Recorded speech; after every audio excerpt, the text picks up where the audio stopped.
Chief സെക്രട്ടറിയോട് digital തെളിവുകൾ ആവശ്യപ്പെട്ട N Prashant IAS suspension ആധാരമായി ഡിജിറ്റൽ തെളിവുകൾ നൽകാൻ ആവശ്യപ്പെട്ടാണ് പ്രശാന്ത് വീണ്ടും ചീഫ് സെക്രട്ടറിക്ക് കത്തയച്ചത്.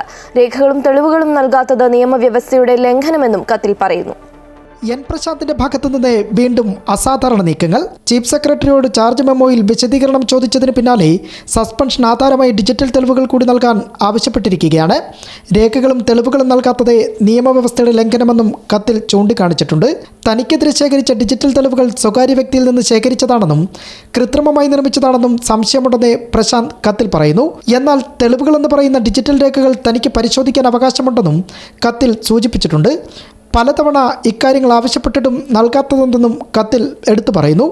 ഫേസ്ബുക്ക് പേജിൻ്റെ സ്ക്രീൻഷോട്ട് തെളിവായി ശേഖരിച്ചത് സർക്കാർ ഉദ്യോഗസ്ഥൻ്റെ ഫോണിൽ നിന്നല്ലെന്ന് വാദിച്ച എൻ പ്രശാന്ത് അതിൻ്റെ ആധികാരികത സർക്കാരിന് ബോധ്യപ്പെട്ടിട്ടില്ല എന്നും മുൻപ് സൂചിപ്പിച്ചിരുന്നു.